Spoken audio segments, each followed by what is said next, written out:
자, 우리 홈택스에서 종합소득세 신고를 하시다 보면요. 그 여러 가지 경고 메시지나 아니면 오류 메시지나 이렇게 팝업창이 뜨는 경우가 있어요.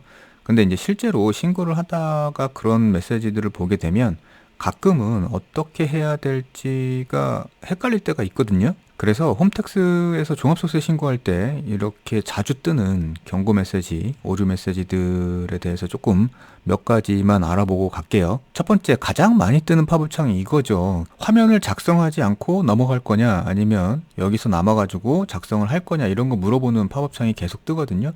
이게 주로 여기 보이시는 것처럼 기부금 내역서 작성하는 거, 혹은 세액감면 신청서 작성할 때도, 그리고 세액 공제 신청서나 가산세를 입력하는 화면이 나타날 때도 이런 거 뜨죠. 근데 여기서 이제 확인을 누르시면 그냥 이 페이지는 넘어가는 거고, 작성을 하시려면 취소를 누르고 작성을 하셔야 됩니다. 그래서 작성을 하고 싶은데 여기서 확인을 누르면 자꾸 그냥 넘어가 버리죠. 그래서 다시 이제 돌아오게 되는 번거로움이 있으니까 이렇게 되는 거고요.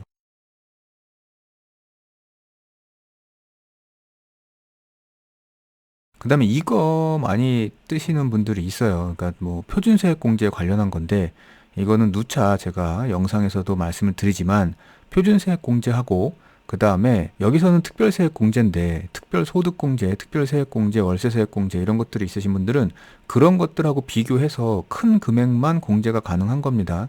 라는 얘기예요. 다른 세액공제, 소득공제를 받으시려면 표준세액을 0으로 하라는 얘기고요. 표준세액 공제를 받고 싶으면 다른 공제 항목들을 다 0으로 놓고 표준세액 공제에만 입력을 하라는 얘기니까 해당이 되시는 분들은 그렇게 하시면 되고요. 그 다음에 근로소득자 신고로 들어가면 이런 팝업이 항상 뜨거든요. 여기 종합소득세 신고 메인 화면인데, 우리 근로소득만 있으신 분들은 여기로 들어가서 신고를 하시잖아요. 그래서 여기로 들어가시면 이런 팝업이 떠요. 그러니까 별건 아니고요. 여기서 근로소득만 있는 경우에는 여기서 신고를 하시는데, 근로소득과 다른 소득이 있으신 분들, 뭐 사업소득이 됐던, 연금소득이 됐던, 뭐 다른 기타 소득이 됐던, 이런 소득이 별도로 또 있으신 분들은 여기서 하지 말라는 겁니다. 그거는 이제 일반 신고나 모든 체험 신고, 단순 경bil 신고나 이쪽으로 가서 하라는 얘기니까, 해당되시는 분들은 근로소득 신고 여기서 하시는 게 아니라 이쪽 위쪽에서 신고를 하셔야 돼요. 그 다음에 신고서 작성하시다 보면 이런 것도 많이 뜨죠. 지금 국민연금 보험료에 관한 얘기인데,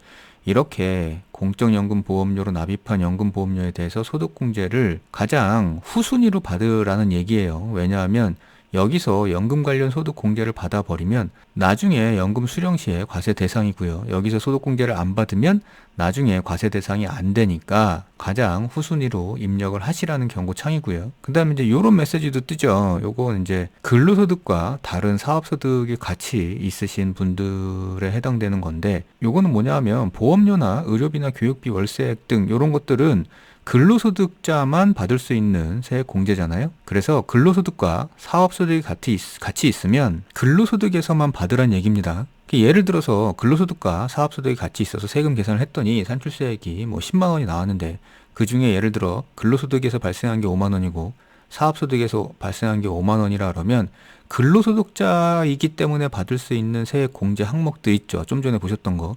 그런 것들은 여기 근로소득에서 발생한 5만 원을 한도로 받을 수 있다는 얘기입니다. 이거보다 더 많이 올라가 봐야 이 5만 원까지만 받을 수 있다는 그런 내용이거든요. 그리고 그렇기 때문에 자동 조정으로 맞추겠습니다 라는 메시지니까 그냥 이거는 확인 누르시고 넘어가셔도 됩니다. 그 다음에 이제 마지막 단계에 이게 뜨는 분들은 별로 없는 것 같은데, 이렇게 오류 메시지가 뜨는 경우가 있어요. 그러니까 신고서를 다 작성하고 마지막 제출하면 이동을 누르게 되면 이렇게 신고서의 창에 오류가 있으니까 확인을 해 보시라는 거거든요. 여기서는 취소를 누르면 그대로 신고서를 제출할 수도 있다고 표현은 하고 있지만, 이런 메시지가 뜨신 분들은 어느 항목에서 오류가 난 건지를 확인하시고 수정을 해주시는 게 좋아요. 그래서 어떤 부분에서 오류가 있는지를 알아보려면 여기 확인을 누르시고 들어가셔가지고 그 메시지를 확인하신 다음에 해당되는 부분을 수정을 하고 다시 오시는 게 좋습니다. 그 다음에 이제 임대사업자 같은 경우에는 이런 메시지가 뜰 때가 있어요. 부동산 임대소득 명세에 작성되어 있는 수익금액, 필요경비, 소득금액은 사업소득 명세서 상의 수익금액, 필요경비, 소득금액의 합계액과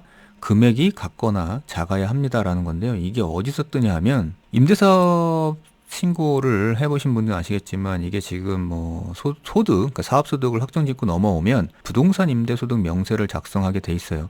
근데 여기 상세 내역 펼치기를 해가지고 보면 이미 여기에 이렇게 떠 있거든요, 자동으로. 근데 이제 이 상태에서 그냥 넘어가면 괜찮은데 여기까지 왔다가 다시 돌아가가지고 사업소득 명세서 쪽에 이쪽 부분의 수익 금액하고 필요 경비를 수정을 하고 다시 여기로 오게 되면 이게 자동으로 고쳐져 있지 않다는 얘기예요.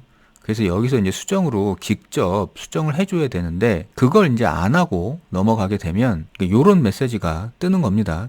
그래서 요런 메시지가 뜨시는 분들은 여기 사업소득 명세서에서 작성한 수익금액 필요경비 등을 확인하신 다음에 요것과 똑같은 숫자를 여기에 입력을 해 주셔야 돼요. 그 다음에 이런 메시지를 뜨시는 분들도 계신 것 같더라고요. 부녀자 공제, 배우자가 존재하거나 기본 공제 대상인 부양가족이 한 명 이상 존재해야 됩니다. 이런 거거든요. 소득자가 여성인 분들은 이 부녀자 공제가 인적 공제에 들어가는 경우가 있어요. 근데 이 부녀자 공제 대상은 배우자가 있는 여성이거나 아니면 배우자가 없어도 부양가족이 한 명 이상 있는 여성 이렇게 돼 있거든요. 근데 이제 이런 메시지가 뜬다는 건 배우자가 있는지 부양가족이 있는지가 확인이 안 된다는 거예요. 부녀자 공제를 신청하게 했는데 그래서 아마도 이렇게 되는 경우는 여기에 지금 소득자 본인만 들어가 있는 경우일 거고요. 그럴 때는 여기에다가 배우자가 있다 그러면 배우자를 여기서 입력을 해주시고 대신에 인적공제, 기본공제에 해당되지 않는다 그러면 여기에서 미해당자에 체크를 하시면 되겠죠. 그래야 내가 배우자가 있다는 게 여기서 확인이 되는 거고요. 그 다음에 배우자가 없는 경우에는 부양가족 한 명 이상을 여기에 입력을 해 주셔야 됩니다. 요거 인적공제에 입력하는 화면은 다를 수 있어요. 그러니까 요런 화면이 나올 수도 있죠. 신고 유형에 따라서는. 이것도 마찬가지로 여기에 지금 소득자 본인만 떠 있는 거고요. 추가 입력으로 들어가셔가지고 위에서 아까 말씀드린 대로 그렇게 하시는 게 그 오류를 방지하는 방법일 거고요. 그래서 실제 사례 몇 가지를 말씀드렸는데 사실 종합소득세 신고를 하시다 보면 여러 오류나 경고 메시지들이 뜰 수 있어요. 근데 그거를 뭐 일일이 모두 다 말씀을 드리기는 어렵고 혹시 지금 말씀드렸던 그런 메시지들이 아니다 그러면 여기 홈택스 지금 화면이거든요.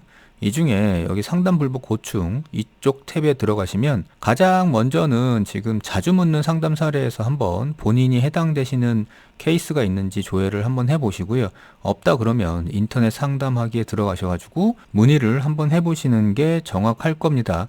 여기 들어가시면 뭐 이렇게 생겼어요. 인터넷 상담하기 들어가시면. 그래서 우리는 지금 홈택스 사용하는 거죠. 그리고 홈택스에서 세금 신고하는 그런 내용이니까 여기에서 한번 문의를 해보시고요. 이게 사실 저도 홈택스를 항상 사용하는 게 아니라 신고 때만 그것도 이제 여러분한테 설명을 드리기 위해서 홈택스를 사용하다 보니까 영상에서 보면 제가 홈택스를 잘하는 것처럼 보이겠지만 사실 홈택스에 대해서 잘 모릅니다. 그러니까 제가 해본 거 아니면 잘 모르니까 정확한 홈택스에서의 시스템상 문제는 여기서 문의를 해보시는 게 가장 빠르고 정확해요.